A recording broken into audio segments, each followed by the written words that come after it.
back then, hopefully, kind of brought about what I see today. But how do we take it to the next level is my question. How do we empower the 40% non-voters? How do we reach out to them? So that's really the third question, right? So I'm going to hold that till I take these two, and then we'll go and open it up to this discussion of where do we go from here. Is it okay with that? Yeah? I'll go up here. Oh, actually, pass. You okay? Did I miss you, Chris? All right, well, I'll take that one there, and I'll take you to the next. Go ahead. I'd like to Oh, tie yes. together some. I'd like to tie together some threads that have commonly come up in these discussions. One is the need for tax reform to kind of repeal the grant tax cut and actually institute sensible tax practice in New Brunswick. And another is the dominance of New Brunswick by some wealthy interests, the Irvings being certainly the most prominent. And I think those two goals tie into each other a lot because really, I mean, let's face it, has there ever been a society in the history of the human race where some people are way up here economically and most of the rest of the people are down here somewhere? And yet the people up here haven't used that power and that money to trample the people down here? I can't think of one. I mean, that happens. If you have a huge amount of money, it's a little bit corrupting. And you can kind of roll that money up into a big hammer and use it to club the working people. If you want to get things done politically, and you have a lot of money, there are lots of ways to do it. I mean, you can give money to a think tank, say Simon Fraser Institute, You might want to pick another different one. The Howe Institute too. Yeah, that one too. There are lots of institutes. Canadian Center for Policy Alternatives. There you go. Or you could just buy some newspapers. Irvings do that, and thereby controlling political discourse, controlling thought. You can take a direct approach and just bribe a politician like Mulroney. There's so many ways that they can use all this income that they have, because let's face it, our tax code is so generous to the rich, it's ridiculous, both in the United States and Canada. And it wasn't always like this. Interestingly, after the Great Depression, we saw what the problems were and we fixed them. Almost immediately with the New Deal, we cranked up taxes on the rich. They reached in the U.S. anyway, they reached 94% on rich people in top tax bracket was at 94%. And 82% in Canada. Yeah, and 82%. Until 1972. And yet, then in the Reagan era, both in Canada and the U.S., it started to drop. And now, I mean, the top tax bracket is 29% in Canada now, 35% in the States. So it's not surprising that we have these dynasties, essentially, that have problems. I'm just being, because we're coming to 2 hours, and really, you're going to get really pooped. You're getting in that zone, so quick, you two. And then I'll open it up to the... Chris Massart's my name. I'm a Green Party organizer, I guess would be one way to describe me. And I'd like to answer your question briefly, and that is, we infiltrate and subvert. And we've seen that apathy and complacency is a problem that we have with these voters, these 40% of the voters. A lot of people don't vote, and I would say to us as Green Party organizers, the Conservatives and the Liberals have their lists. We're hearing about with the call-ups here and their supporters, and they even want to get them to go out and vote at the advanced polls now, right? So that we can't get people to change their mind, right? That's their plan. Anyway, we need to identify the people that don't vote, right? They're out there. They can swing the election. They can win it for us, right? But I wanted to ask this to Roy here that you alluded to these the ridings and that, and the lady beside you also that the politicians there that are elected are supposed to represent the people that are elect them. Now, Now, I'm thinking that this is really one of the biggest myths of this whole system. And I'm wondering if you have any insights as to where is that coming from? Is that really true?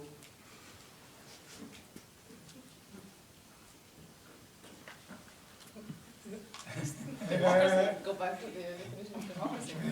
Is it really true, or is it just It's what an we absolute think? myth. Is it? Yeah, it's a myth. Yeah, it's a myth. Obviously, we're talking. We bought it hook, line, and sinker. Okay, Jen? You cannot shut your. I have a question too for either Matthew or Leah, whoever wants to take this, but there's been some references to our Fredericton, and I'd like that, could you just describe what that is? And my interest in it is because I really think that the locus for successful action can very well be at the local level.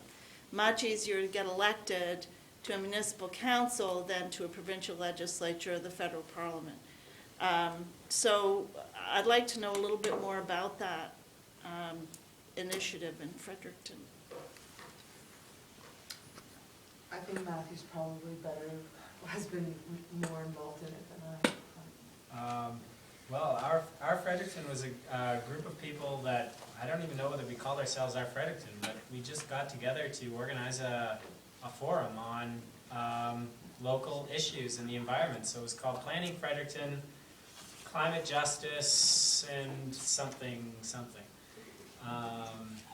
And basically we talked about climate change, we talked about how we needed to respond to it here in Fredericton. We talked about public transit, we talked about community gardens, we talked about complete communities, and based out of that we kept having conversations and we built a platform around them basically that we're going to present to the electorate in one form or another. I guess, you know, it has formed the basis of a mayoral bid, which I'm carrying. Yeah, and I don't, is it official? Is it, so, Leah It is Levac. now. Well, I'll let Leah say it if she wants to, but I think Leah intends to run in Ward 10, and you know, she'd be a fantastic.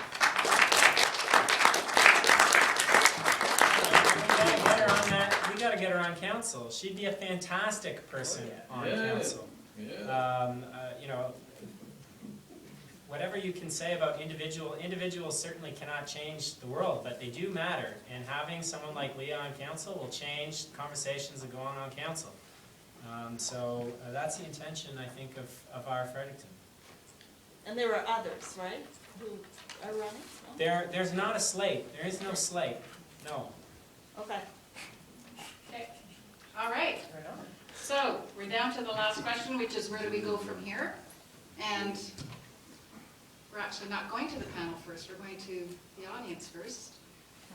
So given some of the things we've talked about, one of them was how do we instigate change? What are your thoughts on instigating change? And if the panel obviously wants to contribute, of course you're welcome to contribute.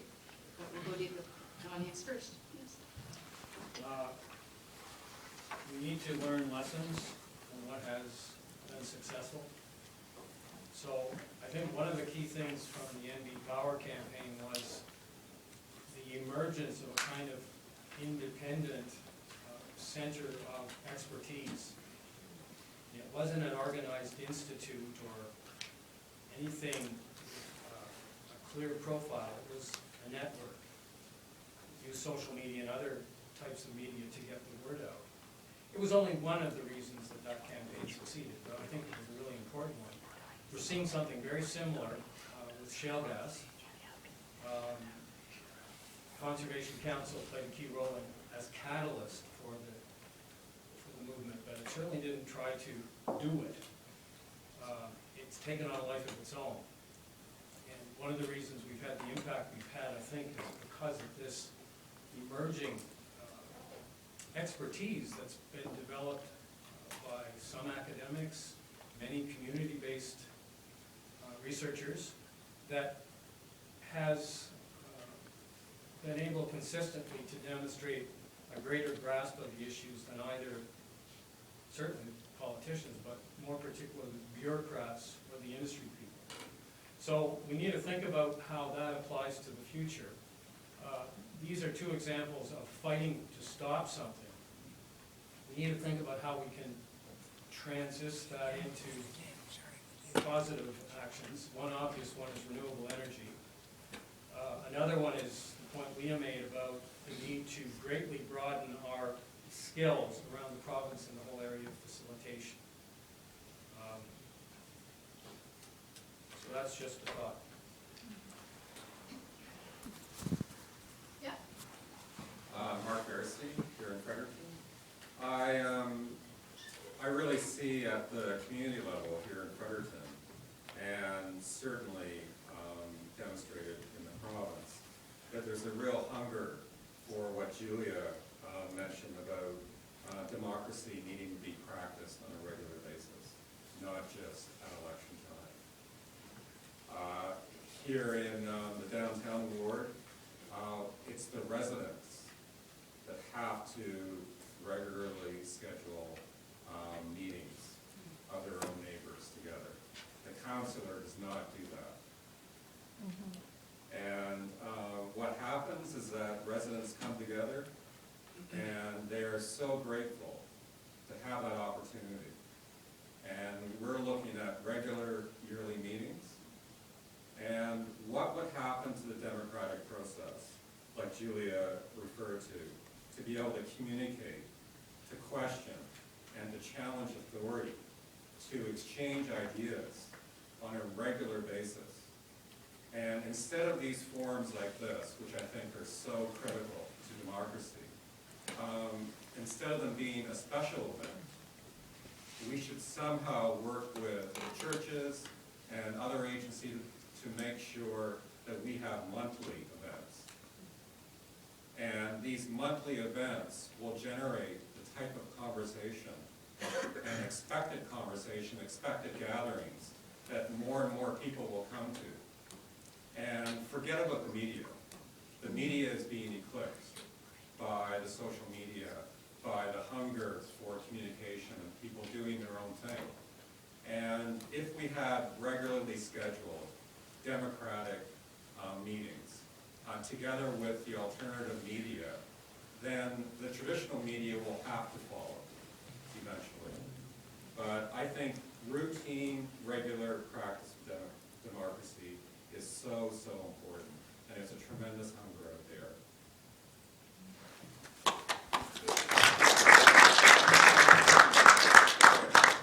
I think that one of the first things that we heard this evening was the question of what is democracy. And the first peoples who lived here before we did practiced a different type of democracy, where the leader was indeed the person with the least power because their job was to express the wishes of the people. And the person who was most likely to be seen to be the leader was the one who gave away the most. And I think part of the cultural change we need to make among ourselves is to be much less impressed by money. And I think that as a culture, that's something that we very quietly and unconsciously live by. And I think what's impressed me most over the last year has been the Occupy movement. That has brought that to our attention. So focusing on the leadership by the youth and engagement of the youth and learning from the youth, I think, is something that we oldsters in this room need to do. And to change our ways and change how we do democracy. And if we can learn how to do it, then we can begin to express that in our communities as well. But the Shania Twain, "That Don't Impress Me Much" song, I think that's what we need to sing. With the same attitude when it comes to the way that the economy is running every decision. And we're realizing that for most of what we want in this room, money cannot buy that anymore. And I want to reiterate the need for us to become trained to do the work. That's something that I actively did, and it has paid off in my efforts in my community around leadership. we do need active training. I just want to make a couple of points. I was raised in the United States, and when I got out of high school, I didn't know what I wanted to do, and so the NAACP was recruiting in Philadelphia, and I went to Mississippi and Alabama for 2 years doing voter registration and desegregation of the schools. And then I was really fortunate. Those of us that grew up in the 60s were really, really fortunate because we had the emergence of the civil rights movement, we had the women's movement, we had the Black Power movement, and we had the movement against the war in Vietnam. And one of the things that we learned in that process was that it's okay to be angry and it's okay to be unreasonable. Bravo. And we're much too civilized. I can tell you, viscerally, I hate Stephen Harper and what he has turned Parliament into. I think we need to get back to that visceral sense of how much we've lost. And there's nothing like getting your head bashed in by the Klan or the cops in Chicago to teach you that we are basically powerless unless you exercise public power for the public good. They are not going to give power back to the people. The people are going to have to take it. Now, I'm not advocating violence. I'm a non-violent person. I want that absolutely clear. But we're not going to get this by being reasonable. Okay? Second point, the credibility that Democracy for New Brunswick had in the Anti-Power deal and then in the report cards was we were nonpartisan, we were well informed about the issues we were talking about, we were value driven, we were open and forthright in our communication, and we demanded of ourselves that we operate with integrity. Okay? The movement needs those kind of values, I think, in order to mobilize. So my suggestion about where we go from here is not that the Conservation Council do its thing and Common Front for Justice does theirs and the anti-fracking is. I think with groups like this, and we can fill this auditorium and then spill over it, if we start defining public policy for the public good. Yeah. But there may be 5, 6, or 7 issues that are really core to what it means to be a Canadian in a socially democratic, egalitarian society. And we can define what those are. And then I think we've got to go out and peddle it, not by, I mean, the Green Party can do it. Janice is a member of Democracy for New Brunswick. But we don't act as the Green Party. Janice takes off her hat, you know, when we're together. So we can build this movement, but A, we've got to get our facts, and secondly, we've got to get angry. And there are a whole bunch of kids that would glom onto this if they thought something was really going to happen. Yes. And look, I mean, look what happened with the Civil Rights Act of 1963. That would not have happened if it wasn't for some unreasonable people getting really pissed. And if you saw the movie Network, you'll remember the line where Harvey Keitel says, "I'm mad as hell and I'm not going to take it anymore." And that's what we got to do, folks. In a well-informed but unreasonable way. I mean, when I came to Canada in 1969. One of the things that was crystal clear was if you were poor in the United States, it was because there was something wrong with you. Yeah. Okay? When I came to Canada, it was crystal clear that if you were poor here, the system had somehow failed. It's not like that anymore. It isn't.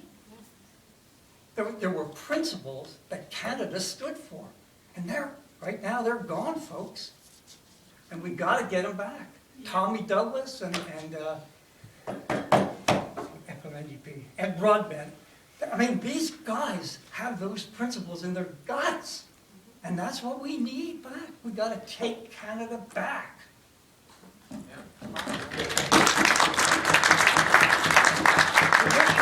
issue of social justice could be the hub, and there are spokes going out to fracking and other aspects of the environment and social justice issues of poverty and what have you. But I don't think we want to get the divide and conquer thing of this is my issue and that's yours. I think we got to coalesce about public policies for the public good. Decide on what they are, get well informed, and then get vocal and mobilize people. And I think if you build it, they will come. I really do. Because I think there are hungry people out there that want us to deliver this message and mobilize them. Period. I'm sorry. I'm really upset. Okay, so Chris, Leah, here and here, four in my line of sight. Okay, I'll try and keep it short. It's carrying on with what Roy was saying there about getting these groups together, and our other Roy McMullen, sort of mentioned this in an email back to me. You know, there are many items in our platform here that we really need to work on a pro push forward method to get people to work together. And because I'm going to say something that might cause people to fret a little bit, but in politics, winning is everything. Right? And we're the Green Party. We're not the Green Club. Okay? If we don't want to win, then go be in a club someplace. Okay? We need to win. We need to infiltrate and subvert. But to make changes, we need to win. Right? And so I hope I see everyone here at the AGM tomorrow, where we can talk about a few things. I'll bring a motion forward. That one of the motions that I'm bringing forward is that we need to stay sort of in the center. We need to be a big tent. We need to be inclusive. We need to bring everyone together. We can't get too far off in either direction. We won't win. We won't get to bring forth any of our policies that we want. We have them there in that policy document there. I saw some here. Get a book and take it with you and have a good look at it. There's so many jobs in that green book. Want to hold that up? There's so many jobs in that green book. It will just astound you. But still, I want to say that the environment versus jobs, right? And, you know, I'd like to have an environmental bill of rights, but we need an awful lot of education before we get to that, because so many people think that that's anti-jobs. And so, anyway, I guess I would like to say that yes, maybe we are a one-issue party, and that's sustainability. Sustainability in everything that we do. And so I hope that there'll be some discussion tomorrow. I hope to see you all there at the AGM tomorrow. Thank you. Thanks, Chris. Leah? Can everybody hear me okay without the Mike's Probably down. not, maybe? We don't really, okay, all right. I just wanted to react a little bit to sort of the youth discussion by throwing out that one of my colleagues here, Paul Howe, wrote a book called Citizens Adrift, and it's actually, it's true that voting is a very habitual behavior. So from that perspective, I don't do a lot on, specifically on the benefits and challenges of age, but I tend to be convinced by the fact that I can't think of any really good reasons to not consider lower voting ages. So that just in reaction to that, and I will also say that one of the things that is true in Canada is that we're fairly arbitrary about the point at which we bestow a lot of rights and responsibilities on people, and in that space of what is increasingly called sort of emerging adulthood, which sometimes now lasts until you're like 35 or 39. I mean, I'm sort of ready to be considered an adult, and so there's this very interesting tension, right? On the one hand, kind of in reaction. Anyway, I digress. But I just wanted to sort of react to say that one of the things that that I think is an important principle that we can borrow around the concept of innovation is that the way that innovations happen is when we make space for people to try all sorts of different things to see what's going to work, right? That's what innovation is. It's about applying existing tools and processes and somehow moving them somewhere else and shifting them around a little bit. So I think that in reaction to this idea about can't we have committees, I think we probably can have committees, but I think we need probably to try a whole bunch of different things because we don't really have any good idea of, oh, well, if we just do this, that's gonna sort of work. So my sense, I think that we could try participatory budgeting things. There are a lot of really impressive examples around the world of things like 1% of a municipal budget that is put in the hands of a resident committee that makes determinations about how we allocate some of our resources. There are really interesting models that allow for random citizen assemblies, and people will participate because you ask them to. So one of the reasons that people don't participate is because nobody asks them to come and participate. So there are lots and lots of models in the whole realm of participatory engagement in decision making, and I think we need to try little bits of all of them so that we can figure out what works in which particular situation. The other last tiny little thing that I want to say is that all of the youth engagement piece hinges on the idea that young people become politically socialized, right? It hinges on the idea that young people see themselves as being a part of a political process. And we do a particularly bad job of socializing young women to see themselves as being part of political processes.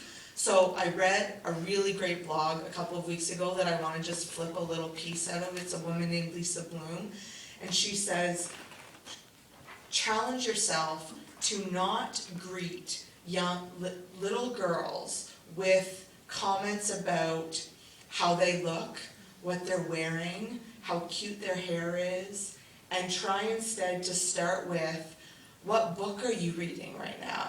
Or what have you been thinking about today? Or do you have any ideas about this? Because those are really important socialization tools that are ways to start to shift from a very early age the way we think about the way young people think about the things that are important about them, right? Their ideas and the books that they're reading, and not what they're wearing.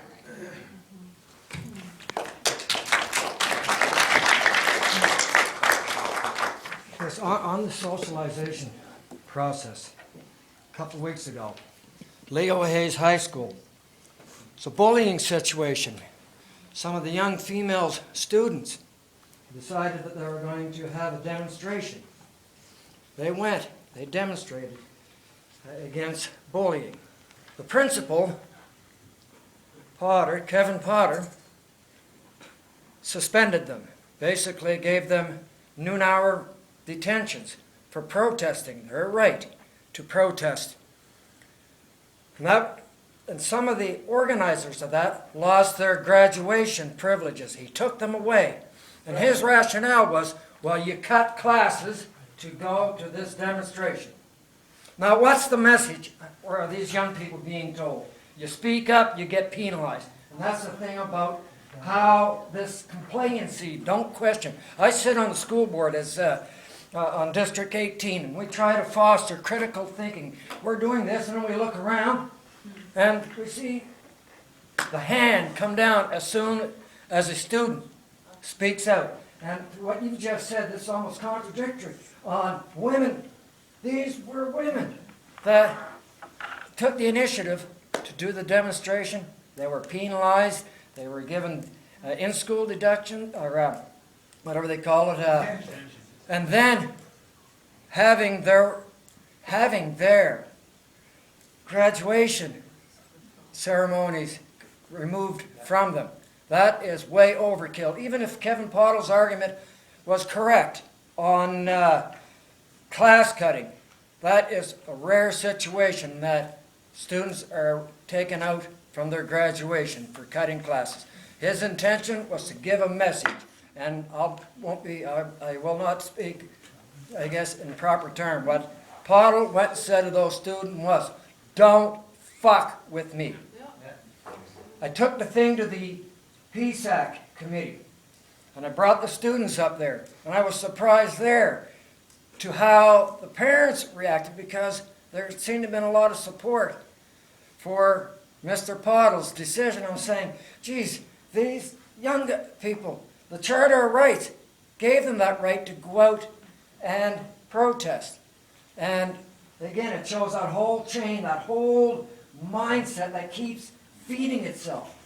What can we do about it? Well, once we identify something like that, we should scream and yell and say, this is not acceptable.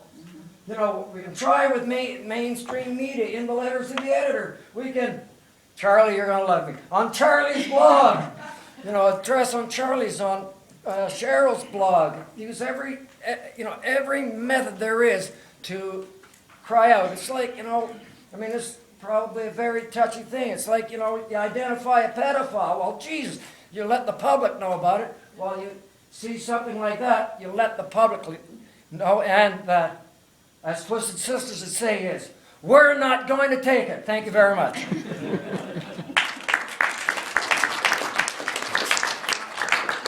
I miss anybody that was in the queue before I go to Roy? No? Okay. Tom? And then, okay. Go ahead, Ruth. I want to just say that I will jump out of my silo to follow you any day, Roy, and it's not just because you got a great name. But the other thing is that I want to just say I really appreciate to hear Matthew that he's talking about organizing some sort of a movement in terms of Fredericton, and I try to do that a little bit in Fredericton because I'm running as well. But in Moncton, yeah, not here, excuse me. But what I'm in Fredericton today. But going back to the Occupy movement, and I've so much tried to understand why it seemed to have power, and I think it's because when you have people that are in power, they don't want any competition. So, and I argued with the Occupy people, just in case you guys fail, maybe you should be thinking about another little path through the halls of power as well. And so I would like to make that argument that perhaps we would try to be revolutionaries at the local level and really drive the agenda on a progressive level. And if we don't succeed one way, we will succeed the other way. Okay, thank you. Tom and Tom Beckley, I'm from Keswick Ridge, and I also teach here at UNB. Like Roy, I'm a recovering American. Been here for nearly 20 years now. I think that the first step has really been taken. Like, I really noticed a change in the last just couple of years. I think the NB Power thing was a big part of it. I think the Occupy thing is a big part of it. I think we can take a lot of momentum from, looking elsewhere at Tunisia and Egypt and Libya. And like, I really think there's a sense of empowerment that wasn't there just a little while ago. I think we have to be conscious of it and cognizant of it and continue to cultivate that every single day. I'll just give an example. Stephanie came to my class and spoke yesterday and apologized for being an advocate. And apologized for sort of... In a sarcastic way, though. Well, no, but it was like a too polite way. I mean, it's sort of like saying, well, lobbying is kind of a dirty thing to do. It's an absolutely critical and essential part of democracy to do it. And the part that I think is important is the legitimacy of doing it, because nobody ever questions Jim Irving's right to do that. It's expected that the business community, that's what they do. It's legitimate, but for a normal citizen in civil society to do that, well, you're kind of like degrading yourself a little bit to get dirty and be political and talk about values or emotions and so forth.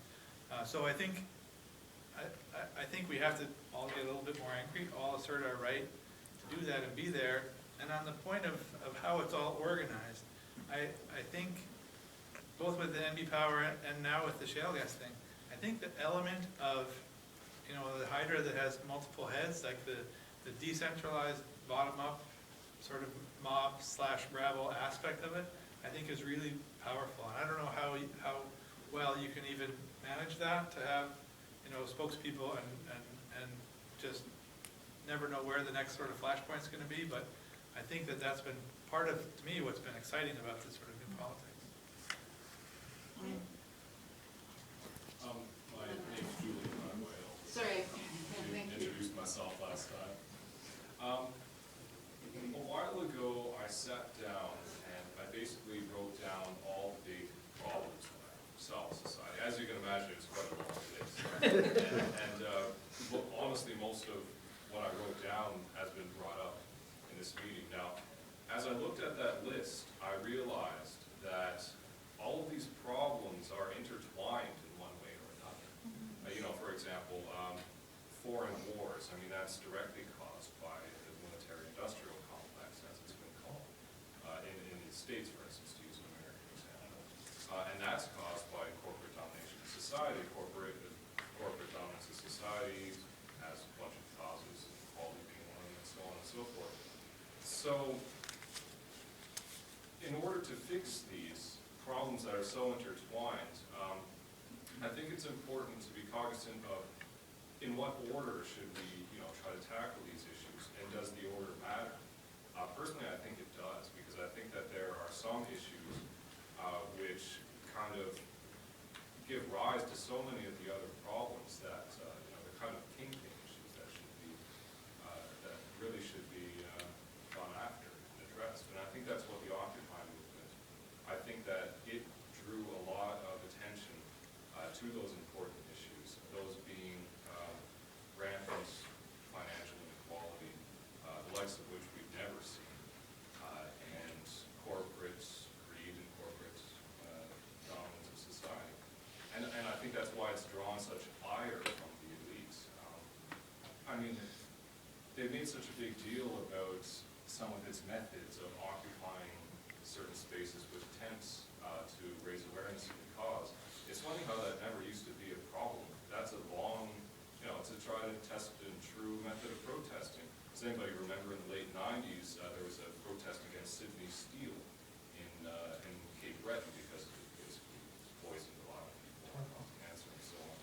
People set up dozens of tents and a swimming pool and barbecues. I mean, they had a little tent village there, right across the road from the Premier's house. Nobody cared.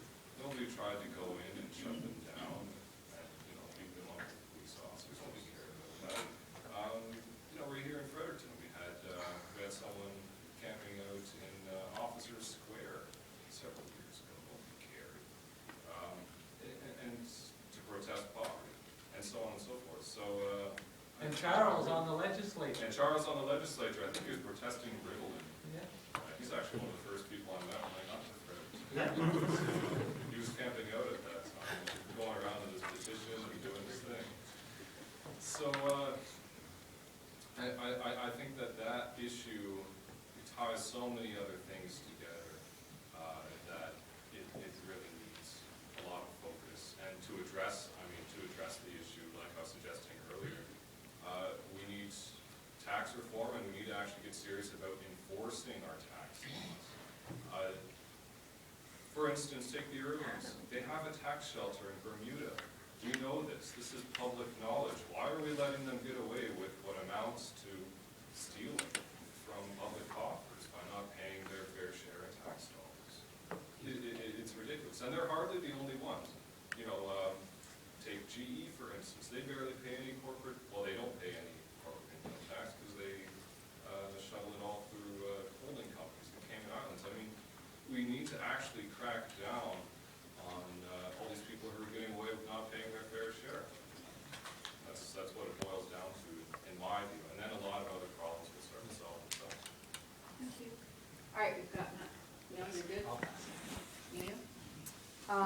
just wanted to offer another angle on what I think provides some opportunity for steps moving forward. And there is also some hopeful work in this area, kind of alluding to, I think, Tom's important point about having to celebrate some of the steps that are being taken. And that has to do with the way that the kinds of tools that we use to measure success in our societies. And so if I use the example of the recently launched Canadian Index of Well-Being, which is, it's one of many of these, vitality indicators that is meant to say we should be thinking about progress in more than just economic terms, right? And once you have some kind of, there are all sorts of problems with these kinds of tools, particularly in terms of how you value intangible things, and so that's true. But it's also true that we live in a society that really likes to measure things. And so there is some legitimacy, I think, to thinking seriously about the role of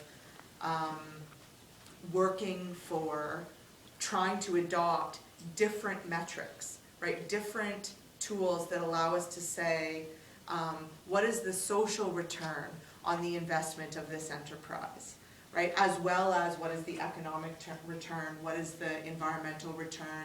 And when we start asking different questions about what kind of return we're getting or what kind of outcomes we're producing as a result of any of these actions, then you shift your behavior to try and produce better outcomes. But if you're only measuring one outcome, then you shift your behavior to try and improve on that outcome, right? So this is another end where I think there's important role in democratic reform to thinking about places where we have opportunities to engage differently. I'd just like to make a plea. My name is Stephanie Coburn and I live outside of Sussex. And I'd like to make a plea for partisanship, actually. Politics has become a dirty word. And one of the reasons I joined the Green Party is because we're trying to turn the word politics into a word that isn't dirty. And we're trying to make the practice of politics something that's an honorable practice. And the same way we need the groups of advocates doing things, we also need to change the political culture, or else everyone's going to be turned off by the political culture and by the stone-faced MLAs we have that aren't able to do anything in the legislature. And not everybody wants to get out and rally against shale gas or another cause. People do want to get involved in politics if they could see it as something that was an honorable thing to do. And it originally was an honorable thing to do. And it's the people who are practicing it today who are happy to have it have the negative cachet it has, and so they don't have to put up with real opposition.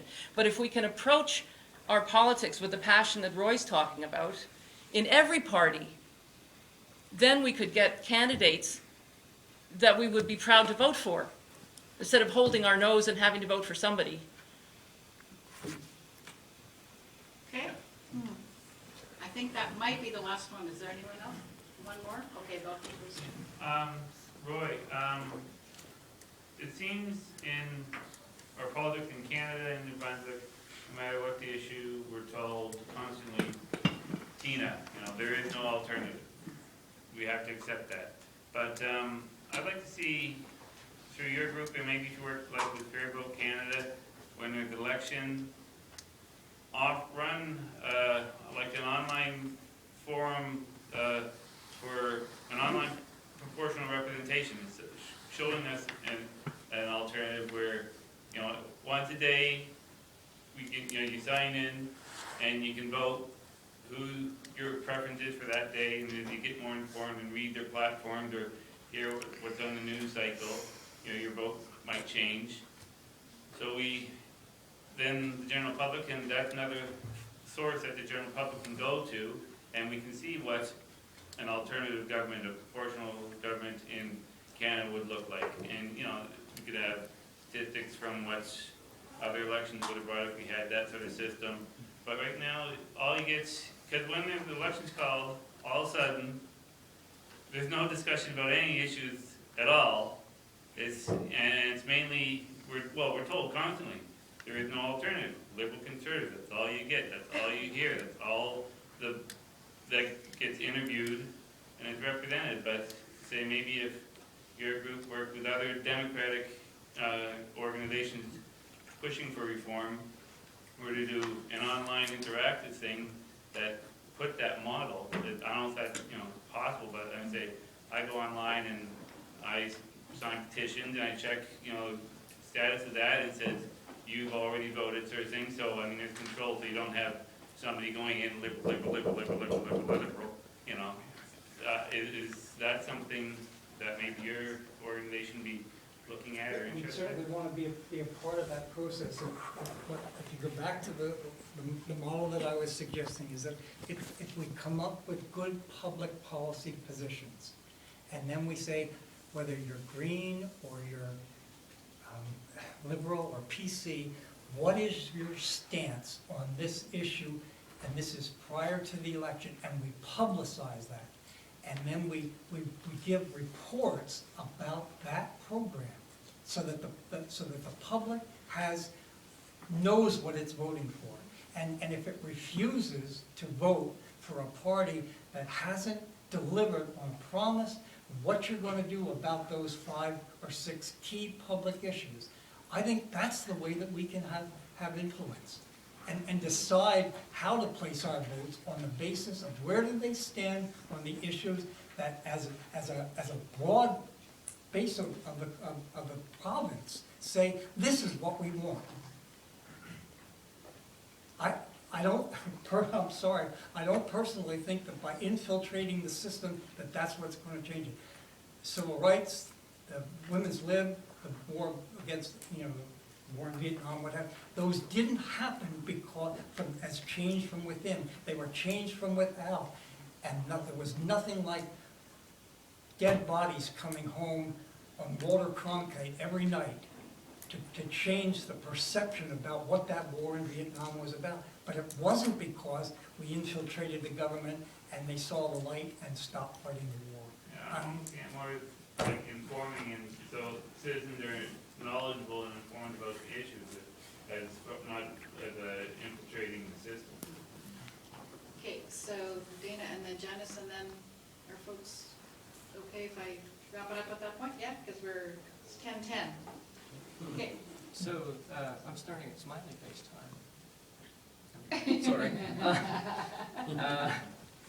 The question, or the idea of where do we start, or what is most fundamental, came up, and this reminded me of something a criticism that Occupy in Fredericton had gotten. I don't know if this was something a theme that other Occupy camps had taken up, but there was, in our camp, a heavy focus on sustainability and environmentalism. And there was criticism about that, like, what does this have to do with Occupy? And I'd like to make a suggestion right now, and at the same time answer that question. Promotion of sustainable living is somehow fundamental, because consumerism is the basis upon which corporations are able to control us. They can exploit us and the environment because we are a slave to what they give us. But we don't need what they give us. We just think we do. Janice? It's a hard comment to follow without responding, because I think that's interesting that people don't see that connection that you point out. Those sorts of things discourage me.